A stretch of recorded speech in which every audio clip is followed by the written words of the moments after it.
Assalamualaikum warahmatullahi wabarakatuh. Innal hamdalillah nahmaduhu wa nasta'inuhu wa nastaghfiruh wa na'udzu billahi min syururi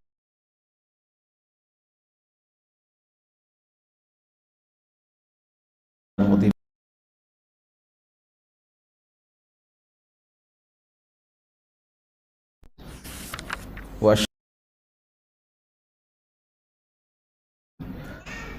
wa asyhadu anna Muhammadan abduhu wa rasuluh. Allahumma shalli ala Muhammadin wa ala alihi wa sahbihi wa man ihtada bihadihi wastanna bisunnatihi ila yaumiddin, amma ba'd. Para hadirin, bapak-bapak dan ikhwah wal akhwat, hafizakumullahu ta'ala jami'an. Alhamdulillah, pada malam hari ini, di malam Ahad, di malam yang ke-13 di bulan Jumada Al-Akhirah 1446 Hijriah, dengan izin Allah dan taufiknya kembali kita berkesempatan untuk hadir di masjid ini dalam rangka melaksanakan berbagai ibadah yang disyariatkan dan dicintai oleh Allah Subhanahu wa taala. Hadir di rumah dari rumah-rumah Allah, melaksanakan sholat secara berjamaah, dan kita sambil menanti sholat Isya, kita duduk bermajlis membaca dan menelaah hadis-hadis yang datang dari Rasul yang tercinta Nabiullah Muhammad sallallahu alaihi wasallam. Hadis-hadis beliau yang dikumpulkan oleh Al-Imam Abu Zakaria Yahya bin Sharaf An-Nawawi rahimallahu taala dalam buku yang beliau beri judul dengan Riyadus Shalihin min kalami Sayyidil Mursalin. Riyadus Shalihin, tamannya orang-orang soleh, min kalami Sayyidil Mursalin, yang berisikan sabda dari penghulu pemimpin para rasul, yaitu Nabi kita Muhammad sallallahu alaihi wasallam. Jemaah sekalian, pembahasan kita dalam kitab ini masih dalam pembahasan tentang keutamaan jihad fi sabilillah, ya. Dalam beberapa pertemuan terakhir kita sudah membahas hadis-hadis yang disebutkan oleh Imam An-Nawawi berkaitan dengan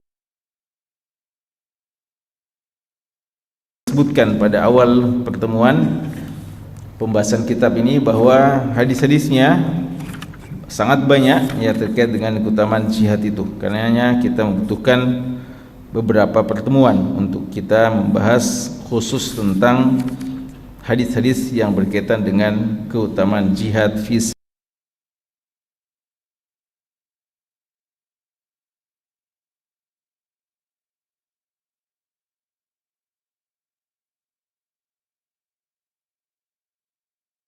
yang ke 1293.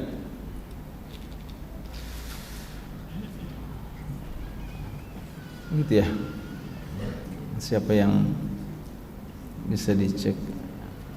Betul 1293? Betul ya? Ya. Pada malam hari ini insyaallah kita akan lanjutkan hadis yang ke-1294 dan seterusnya, ya. Tergantung waktu yang tersedia pada malam hari ini. Hadis yang ke-1294 hadis yang cukup panjang, ya, kita bacakan dulu, terjemahkan. Wa an Abi Hurairah radhiyallahu anhu.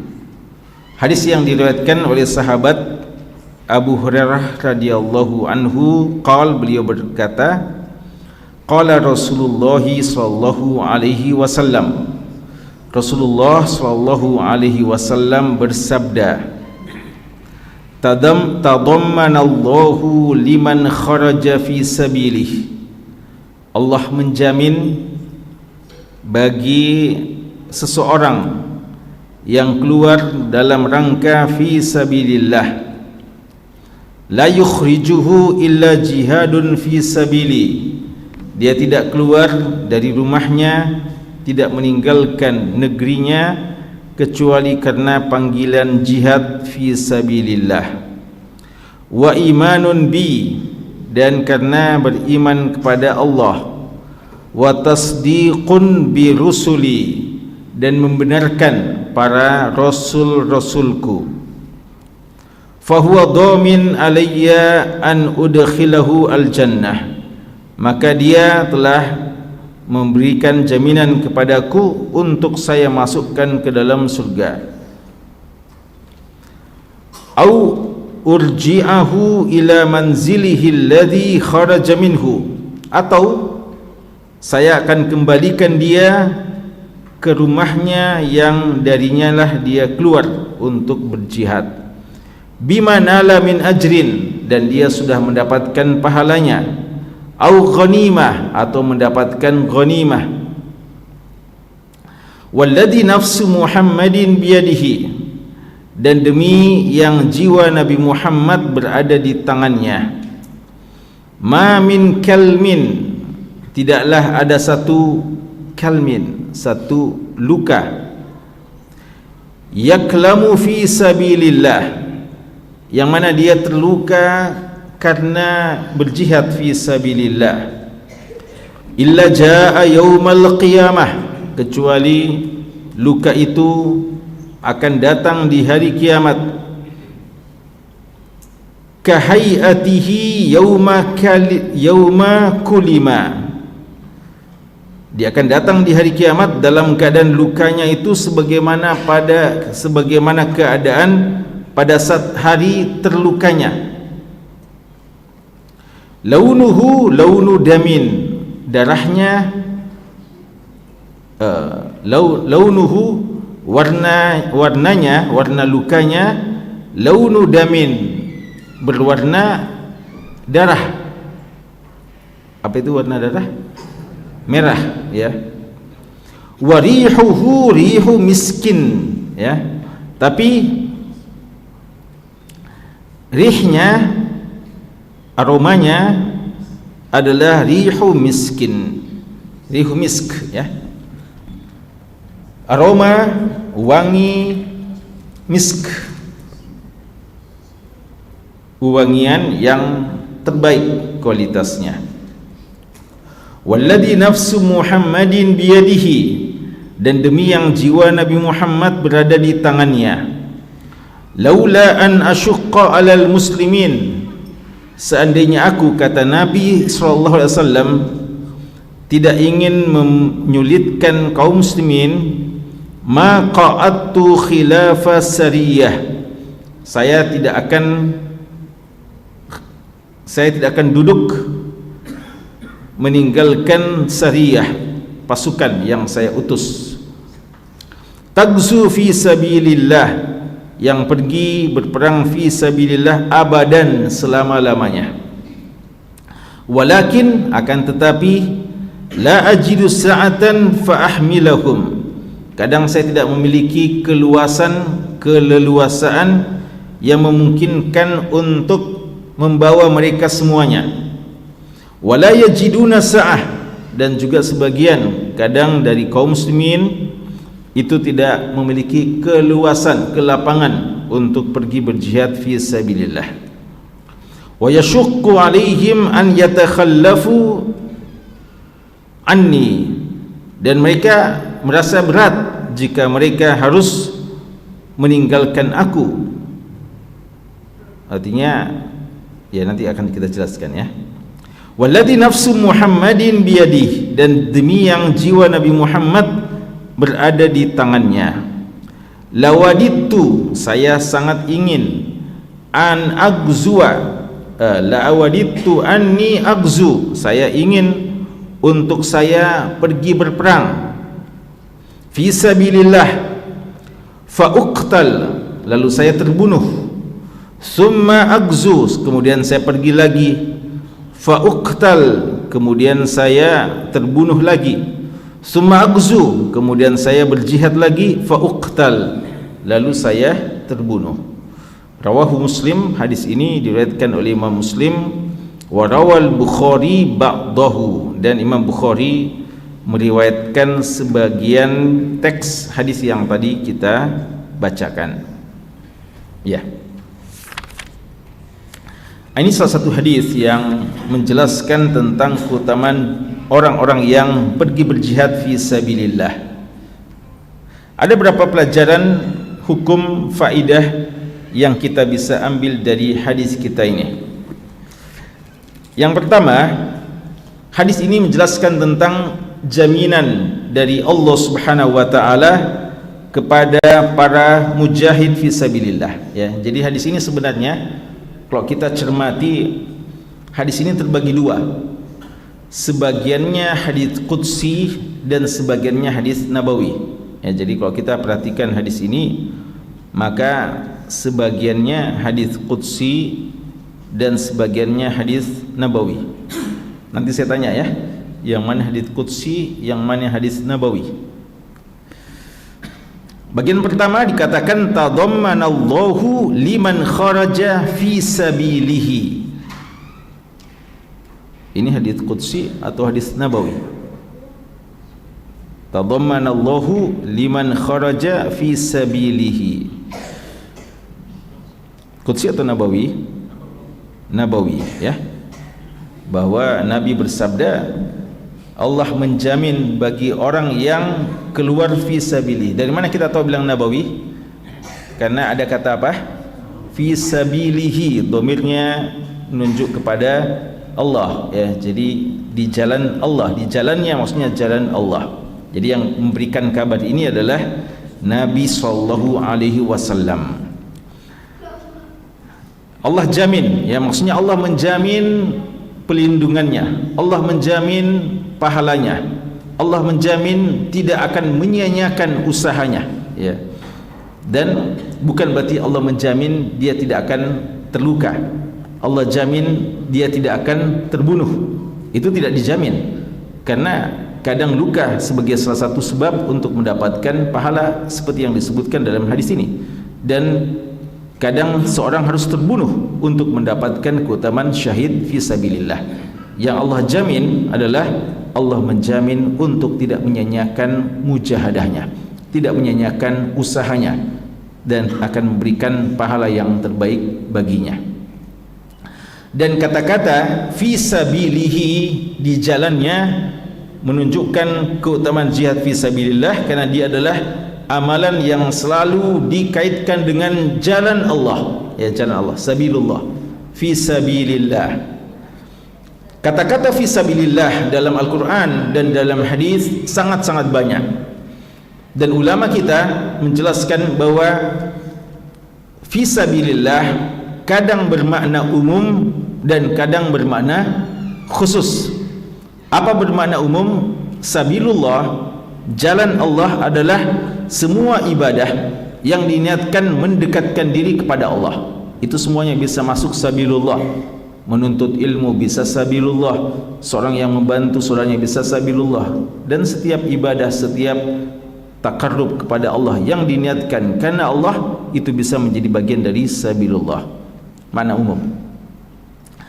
Dan ada makna khususnya, dan ada makna khususnya. Kalau makna khususnya, maka sabilullah tidak diartikan kecuali mujahid fi sabilillah, orang yang memang pergi berperang karena Allah Subhanahu wa taala, bukan sabil syaitan, ya, karena Allah juga menyebutkan ada orang yang yuqatiluna fi sabilillah dan ada yuqatiluna fi sabilit taghut, ya. Ada orang yang berjihad di jalan agama Allah dan ada orang yang berjihad di jalan syaitan. Ada para penyembah-penyembah setan atau para orang-orang yang berjihad karena kepentingan taghut, dan ada yang berperang karena fi sabilillah, yaitu Allah sebutkan dalam Al-Quran. Jadi para mujahid, mereka yang betul-betul ikhlas dalam jihadnya, hanya ingin meninggikan kalimat Allah, ya. Pernah kita sebutkan hadis dari Abu Musa al-Asy'ari radhiyallahu anhu ketika Rasulullah ditanya, yang mana sebenarnya yang dikatakan sebagai mujahid fisabilillah? Ada orang berperang karena keberaniannya, ada orang berperang karena ingin membela kaumnya, ada yang berperang karena ingin dilihat, ada yang berperang karena ingin disebut-sebut. Yang mana yang dikatakan fisabilillah? Satu saja yang dikatakan fisabilillah, man qatalah litakuna kalimatullahi hiyal ulya fahuwa fisabilillah. Rasulullah mengatakan fisabilillah itu siapa yang berperang, berjihad hanya karena berniat ingin menjadikan kalimat Allah paling tinggi, ingin memperjuangkan agama Allah. Adapun kalau niatan-niatan yang lain, maka itu tidak dinamakan fisabilillah. Jadi yang dijamin ini adalah mereka yang berjihad karena Allah. Dan memang godaan jihad itu besar dalam persoalan niat. Kenapa tidak? Karena ini masalah ibadah yang paling mulia, ibadah yang paling sulit, mengorbankan nyawa dan harta sekaligus. Maka tidak semua orang bisa. Sehingga syaitan ketika tidak mampu menghalangi seseorang untuk berjihad, setan tinggal berusaha menggelincirkan persoalan niatnya, ya, agar niatnya menyimpang. Karena sulitnya ibadah ini dan pandangan manusia kepadanya, ya, kalau dilihat para mujahid fisabilillah sangat membanggakan. Kita pun melihatnya, kita sangat bangga dan kita sangat mengapresiasi dan mendoakannya. Inilah kadang syaitan memasuki dalam persoalan niatannya, ya. Karena itu selalu diingatkan bahwa jihad itu harusnya fisabilillah, fisabilihi, di jalan agama Allah. Bagaimana yang dinamakan fisabilillah? Lanjutannya, la yukhrijuhu, tidak ada yang mengeluarkan dia dari rumahnya, dari kampungnya, dari negerinya, illa jihadun fi sabili, kecuali jihad di jalanku. Ini hadis nabawi atau hadis qudsi? Hadis qudsi di sini, ya, karena kata-kata apa? Fi sabili, fi sabili, dhamirnya mutakallim dan pasti yang dimaksudkan adalah Allah, maka berarti Allah yang berfirman ini. Jadi kadang dalam satu hadis berkumpul padanya hadis nabawi, lalu sebagiannya hadis qudsi, ya, seperti contoh hadis kita ini. Allah berfirman, dia tidak keluar dari rumahnya kecuali hendak berjihad di jalanku. Apalagi niatannya? Wa imanun bi, dan beriman kepadaku, ya, karena jihad ini memang ditujukan kepada orang-orang beriman. Ya ayyuhalladzina amanu hal adullukum ala tijarah innamal mu'minuna alladzina amanu billahi wa rasulih summa lam yartabu wajahadu bi amwalihim wa anfusihim fi sabilillah ulaika humus shadiqun. Jadi mereka berjihad karena beriman kepadaku. Oleh karenanya dalam beberapa riwayat ketika ada orang yang mau ikut berjihad bersama Rasulullah dan dia adalah jagoannya Quraisy, hebat sekali dalam berperang, jagoan dalam berkelahi dan dalam memainkan senjata, dan meminta kepada Rasulullah untuk diikutkan, Rasulullah tanya dulu, apakah kamu beriman? Dia bilang tidak, tapi saya mau ikut, mau bantu. Lalu Rasulullah mengatakan, lan asta'ina bi musyrik, ya, saya tidak mau minta bantuan dari orang musyrik dalam jihad, ya. Jadi ya, walaupun ada pembahasan panjang, ya, dalam masalah hukum fikihnya meminta bantuan kepada orang-orang yang bisa membantu kita padahal dia belum beriman, bagaimana fikihnya, ada khilaf di kalangan ulama kita. Tapi hukum asal jihad ini disyariatkan bagi mereka-mereka yang beriman kepada Allah Subhanahu wa taala. Orang yang ngaku beriman pun begitu banyak yang tidak bisa lulus ujian untuk menjawab panggilan Allah dalam berjihad. Wa imanun bi wa tasdiqun bi rusuli, dan membenarkan para rasulku. Nah, ini masih lanjutan hadis qudsi, ya. Mereka membenarkan rasul-rasulku. Difahami bahwa mereka adalah orang-orang yang beriman kepada Rasul, dan sekaligus juga difahami bahwa para rasul-rasul juga mengajak umatnya untuk memperjuangkan agama Allah Subhanahu wa taala. Jadi panggilan jihad ini panggilan karena iman kita kepada Allah dan membenarkan para rasul-rasul Allah. Artinya para rasul Allah juga mengajak umatnya untuk berjuang fi sabilillah. Walaupun ada beberapa hukum yang berbeda antara umat sebelum kita dengan umat Rasulullah SAW. Jihad yang paling sempurna dan jihad yang paling afdal adalah jihadnya umat Nabi Muhammad SAW. Ya, di antara kekhususan jihad Rasulullah adanya fasilitas ghanimah yang tidak dihalalkan kecuali kepada umat Rasulullah SAW. Kata Rasulullah, lanjutan hadisnya, fahuwa dhamin aliyya an udkhilahul jannah. Ini hadis qudsi atau hadis nabawi? Bagian ini qudsi atau nabawi? Masih qudsi ya. Fahuwa dhamin aliyya, dia menjamin kepadaku. Artinya dia menjamin dia siap berjihad dengan semua syarat-syarat ini. Kalau dia memenuhi syarat-syaratnya, an udkhilahul jannah, saya kata Allah akan memasukkannya ke dalam surga.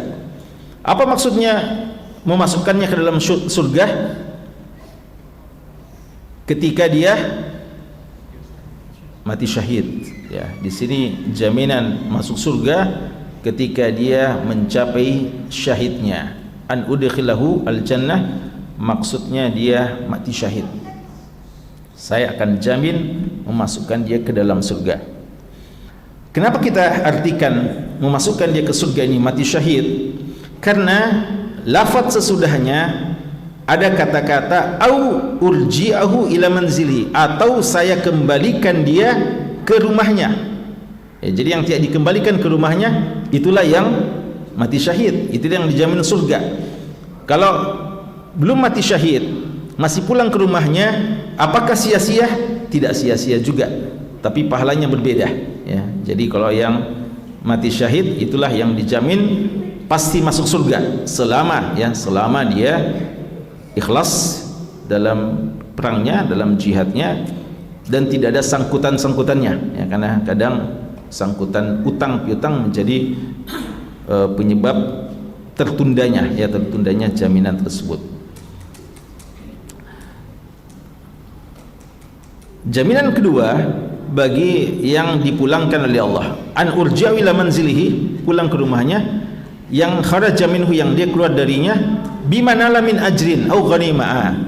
Bagaimana yang sudah pergi berjihad dan siap untuk mati syahid fisabilillah, tapi ternyata ditakdirkan belum mendapatkan syahadahnya, lalu masih pulang, Allah katakan nala min ajrin, dia sudah dapat pahala ya. Jadi kalau selama dia sudah pergi keluar fisabilillah, telah berjihad, dan mungkin dia telah membunuh sekian banyak musuh, dan mungkin dia juga sudah mendapatkan berbagai macam pukulan dari musuh, bahkan senjata sehingga dia terluka, maka Allah tidak akan sia-siakan, Allah akan memberikan pahala sebesar-besarnya kepadanya. Au ghanimah, atau dia juga akan mendapatkan ghanimah ya, jadi dia pulang membawa ghanimah, harta rampasan perang ya. Ini yang dinamakan dia mendapatkan ihdal husnayain ya, entah dia mendapatkan syahadah, atau jika belum mendapatkan syahadah, dia mendapatkan keutamaan yaitu pahala besar dan ghanimah, harta rampasan perang yang Allah halalkan khusus bagi umat Islam. An urji'u ila manzilihi alladhi kharaja minhu bimanala min ajrin aw ghanimah. Yang mana yang lebih besar pahalanya ini? Mati syahid atau masih pulang? Ya. Yang mati syahid. Apa dalilnya?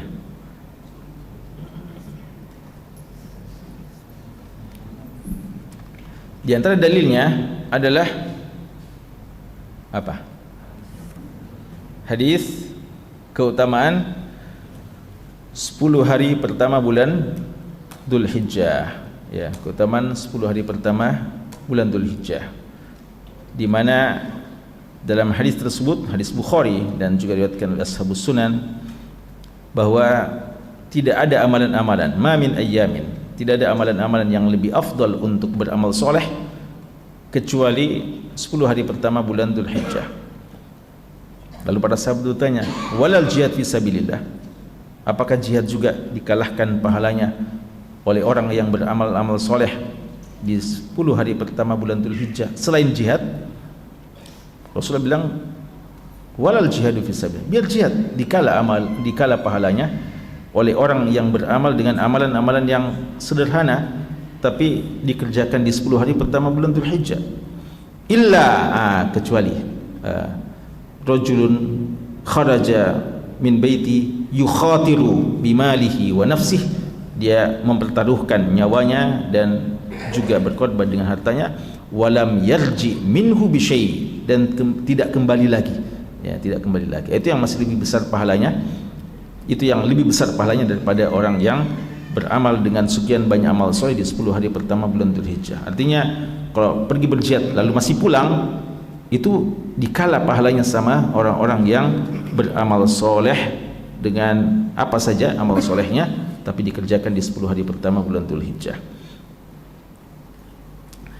Jadi yang lebih afdal yang Allah takdirkan untuk mati syahid, walaupun ini tentu saja, ya, Allah Subhanahu wa taala telah menakdirkan, dan apa yang Allah takdirkan itu lebih baik, ya. Buktinya Nabi kita mati syahid atau tidak? Rasulullah mati syahid atau tidak? Rasulullah berjihad atau tidak? Berjihad. Mati syahid atau tidak? Ya. Kalau dengar-dengar dari Abu Ubaidah, ya, jubirnya Hamas selalu mengatakan, ya, salawat kepada kedua kita teladan yang asyahid, ya, yang mati syahid. Padahal kenyataannya Rasulullah tidak mati syahid, ya. Tapi sebagian yang mengatakan mati syahid karena Rasulullah itu sakitnya disebabkan apa? Pengaruh dari racun yang dibubuhkan oleh wanita Yahudi pada saat perang Khaybar, ya, perang Khaybar melawan Yahudi, dan itu berpengaruh pada tubuh beliau 3 tahun, ya. Perang Khaybar tahun 7 Hijriah dan beliau wafat di awal-awal tahun 11 Hijriah. Jadi pengaruhnya beliau sebelum ini sehat-sehat saja, ya, kecuali karena racun yang pernah beliau dapatkan, ya, dari hal itu, dan itu pun alhamdulillah Allah menyelamatkannya, ya. Akhirnya diberitahu, ya, dan makanya yang berbicara bahwasanya ada racun yang ditaburkan, ya, sehingga beliau tidak makan semuanya, tapi ada pengaruhnya. Maka orang yang mengatakan beliau mati syahid disebabkan seperti itu. Tapi kalau kita lebih dakik, dalam artian lebih teliti dalam peristilahan mati syahid yang disebutkan oleh ulama kita, mereka yang memang mati dalam kancah peperangan di front jihad, bukan yang terluka dan akhirnya meninggal beberapa saat setelahnya, apalagi kalau sampai 3 tahunan atau 4 tahunan. Wallahu a'lam. Jika kita mengatakan Rasulullah tidak mati syahid, berarti tidak dikatakan satu hal yang menunjukkan kehinaan atau suatu hal yang menunjukkan bahwasanya diragukan tentang jihadnya orang-orang yang tidak ditakdirkan mati dalam perang fisabilillah, ya.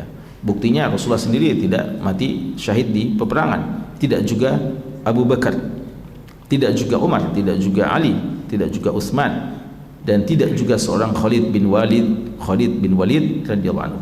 Tapi ala kulli hal, bagi mereka yang Allah Subhanahu wa taala menakdirkan mati syahid, itulah kemuliaan yang sangat besar. Kemudian, walladzi nafsu Muhammadin biyadihi. Ini hadis nabawi atau hadis qudsi? Ya. Nabawi atau qudsi? Ini nabawi lagi, ya. Jadi awalnya nabawi, lalu dilanjutkan sama hadis qudsi, lalu kembali lagi hadis nabawi. demi yang jiwa Muhammad berada di tangannya. Hadis ini menunjukkan bahwa keagungan persoalan jihad fi sabilillah, karena Nabi kita sallallahu alaihi wasallam sampai bersumpah untuk menunjukkan keutamaan para mujahid. Padahal Rasulullah sendiri adalah as-sadiqul masduq, seorang yang pasti benar perkataannya dan dibenarkan oleh umatnya. Maka orang semacam beliau tidak membutuhkan sumpah, karena sumpah kadang dibutuhkan oleh orang yang kadang benar dan kadang bohong, sehingga kadang untuk lebih meyakinkan dia perlu bersumpah. Tapi sebagaimana kita ketahui, Rasulullah adalah seorang yang paling jujur dan tidak mungkin dusta, sehingga kata ulama kita, ketika beliau bersumpah itu untuk mentakkid atau mentaukid, menegaskan pentingnya masalah yang beliau mau utarakan, mau sampaikan.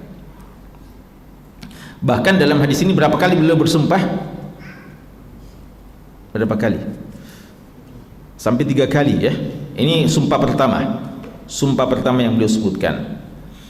Dan hadis ini juga menjelaskan kepada kita akidah Ahlus Sunnah wal Jamaah bahwa Allah Subhanahu wa taala memiliki tangan yang hakiki, tapi tidak sama dengan tangan makhluknya yang kita tetapkan sesuai dengan apa yang dikatakan oleh Allah dan dikatakan oleh Rasulullah, tanpa kita menyamakan dengan makhluk dan tanpa kita mentakwil dengan takwil-takwil yang dikatakan oleh para ahlu takwil ya, dan menafikan apa yang Allah sebutkan ya. Jadi Ahlus Sunnah wal Jamaah, bagi mereka ayat-ayat yang semacam ini atau sifat-sifat yang ditetapkan oleh Allah dan Rasulnya seperti kita tetapkan sebagaimana yang disebutkan, dan kita yakini dia adalah suatu yang hakikat, tapi tidak kita bayangkan gimana modelnya, dan kita yakini pasti tidak sama dengan makhluk, pasti tidak sama dengan tangan makhluk siapa saja dan apa saja.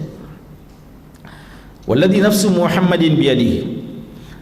Apa isi sumpah yang pertama adalah ma min kalmin. Kalmin itu jurhin, tidak ada satu luka ya, satu luka. Luka apa saja? Yuklamu fi sabilillah, yang terluka dalam rangka jihad fi sabilillah, kecuali luka itu akan didatangkan pada hari kiamat sebagaimana adanya, sebagaimana lukanya, tidak sembuh ya. Jadi nanti dia di kuburannya, tidak sembuh itu luka ya, tidak sembuh dalam artian tidak mengering, tidak berubah lukanya sebagai bentuk karamah kepadanya. Justru karamahnya lukanya itu terus memancarkan darahnya ya, terus mengucurkan darahnya, dan nanti di hari kiamat dibangkitkan sebagaimana adanya. Inilah salah satu bukti atau maksud dari apa yang dikatakan oleh ulama kita, man asha ala syai'in mata alaihi wa man mata ala syai'in bu'itha alaihi.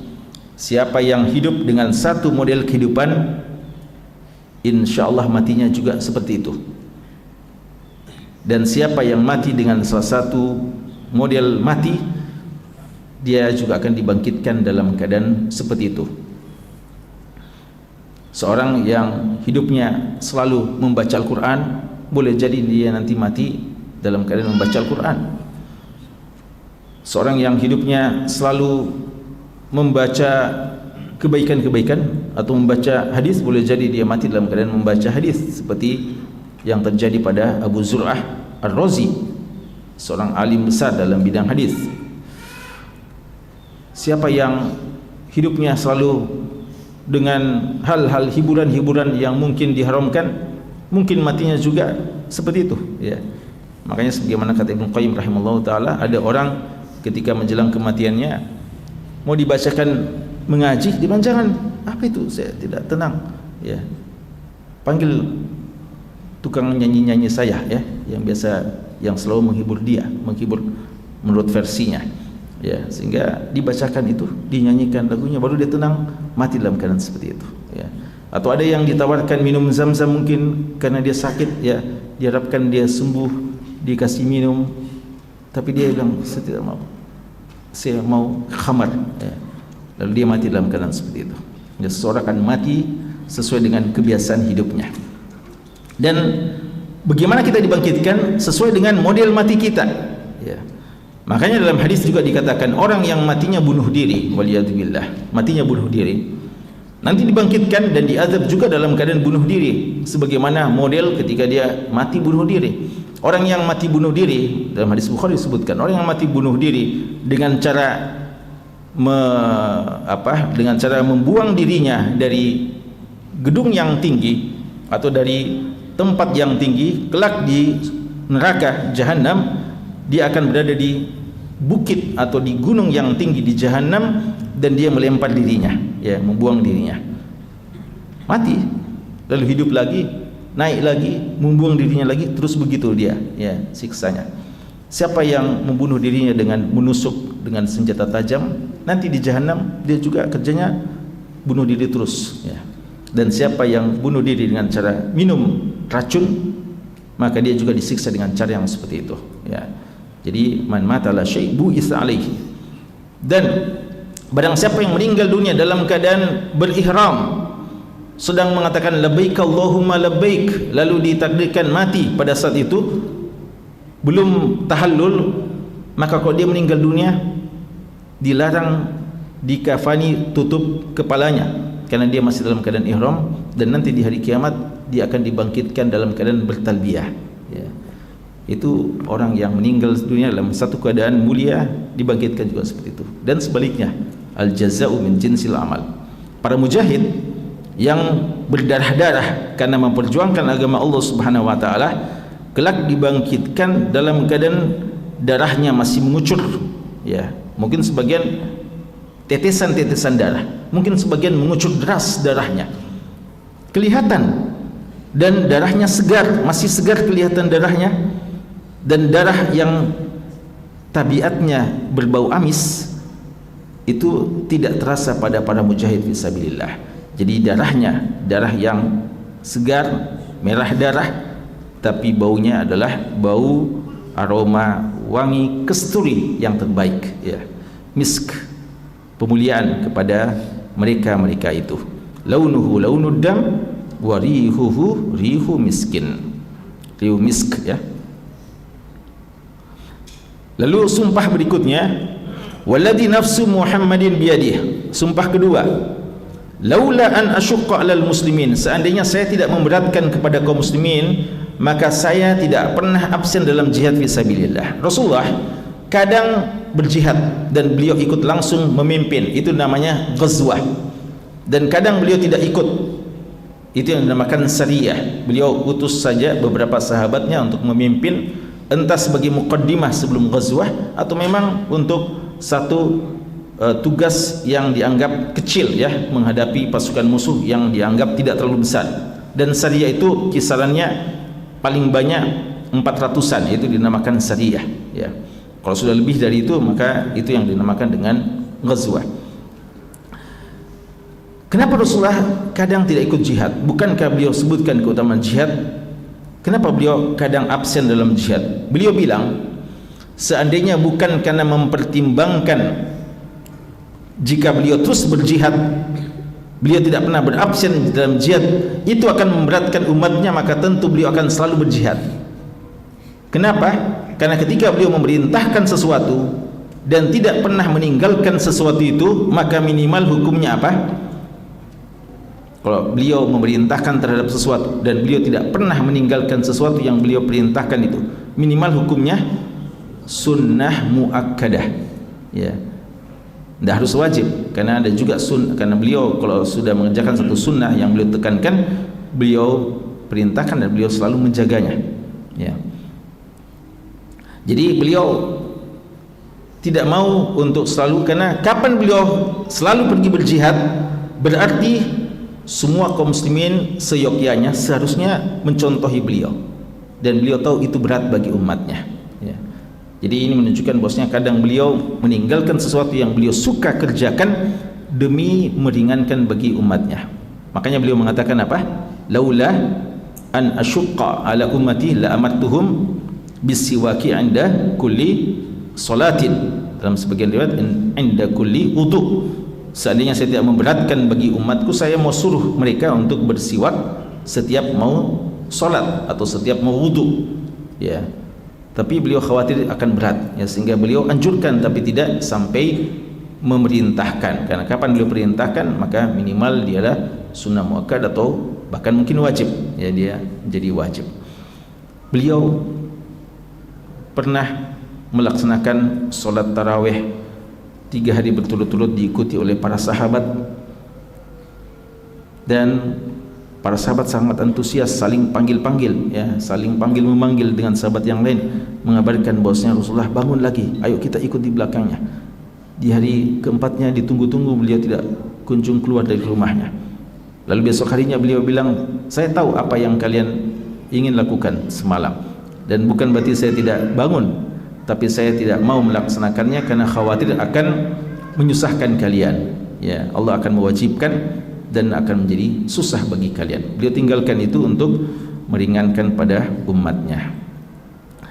Jadi jamaah sekalian, ini menunjukkan bahwasanya seandainya hanya pertimbangan keinginan pribadi, kecintaan kepada jihad, maka Rasulullah akan mengikuti semua jihad fisabilillah. Itu pun sudah begitu banyak jihadnya, ya. Tapi karena begitu utamanya jihad, sebenarnya ada keinginan beliau untuk tidak pernah absen sama sekali dalam jihad. Tidak ada lagi yang namanya syariah, beliau yang langsung memimpin.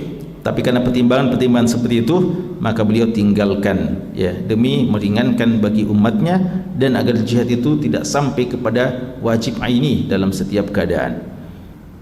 Ya, karena beliau bilang, kadang saya juga mewajibkan, saya tidak memiliki juga fasilitas untuk membawa semua yang mau pergi berjihad, ya. Jadi kadang mereka sudah pada semangat berjihad, tapi la ajidu ma ahmilukum alaihi, saya tidak memiliki fasilitas yang bisa mengantarkan kalian ke sana.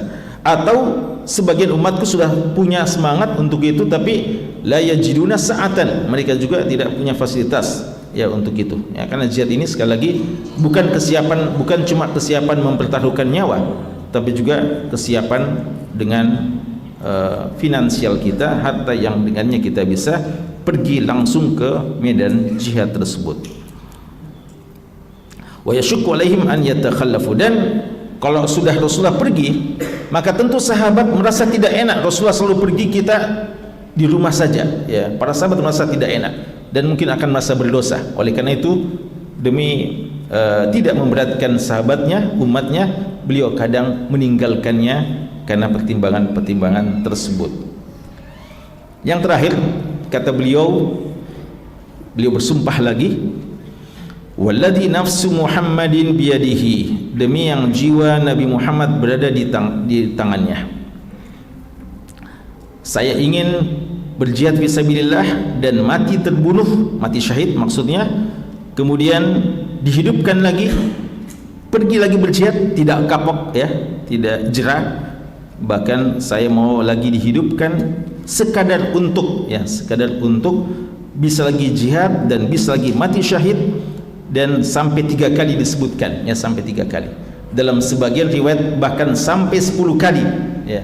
Dan tidak ada itu orang yang sudah sampai di akhirat mau lagi kembali di dunia, kecuali orang yang akhirnya sadar bahwa dia tempatnya adalah di neraka jahanam atau tempatnya adalah di neraka secara umum. Dia sadar bahwa selama ini dia lalai, dia minta untuk dikembalikan ke dunia dalam rangka apa? Dalam rangka istidrak, ya, menutupi kesalahan-kesalahannya yang dulu mereka pernah lakukan, dan kealpaan mereka dalam meninggalkan berbagai macam ibadah, sehingga mereka bisa ibadah walaupun sesat sebagai qada terhadap apa yang luput. Tapi itu tidak mungkin, ya. Dan sampai orang yang berbuat apapun dari kebaikan yang menjadikan dia masuk surga, tidak ada amalan yang bisa menjadikan seorang ingin lagi kembali ke dunia. Karena di surga itu sudah sangat nikmat, ya, di surga sudah sangat nikmat. Maka orang yang masuk surga, orang yang masuk neraka ada keinginan karena alasan tadi. Adapun kalau sudah masuk surga, surga ini, ya, tidak ada lagi sebagaimana kata Allah, tidak ada lagi mau hiwala. Hiwala artinya berpindah, ya, tidak lagi mau berpindah dari surga. Sudah kerasan, sudah tentram, sudah nyaman, maka tidak akan mau kembali. Kecuali yang mati syahid, bukan karena tidak mau surga, tapi dia merasakan kelezatan, kenikmatan, yang tidak dirasakan oleh setiap orang yang mati. Ya, satu-satunya mati yang terasa indah adalah mati syahid fisabilillah. Mati yang lainnya mungkin ada mati yang dinamakan husnul khotimah. Banyak husnul khotimah, tapi tidak ada mati yang orang merasakannya, mau lagi kembali untuk merasakannya, kecuali mati syahid fisabilillah. Ya. Ini keutamaan ya para syuhada yang tidak dimiliki oleh yang lainnya. Sampai 3 kali Rasulullah ingin ya untuk mendapatkan hal tersebut, bahkan dalam riwayat sampai 10 kali ya merasakan syahid karena nikmatnya ya dan mulianya para syuhada tersebut. Sekian ini wallahu taala alam, sallallahu ala nabiyina Muhammad wa ala alihi washabbihi wasallam, wa akhiru da'wana alhamdulillahi rabbil alamin.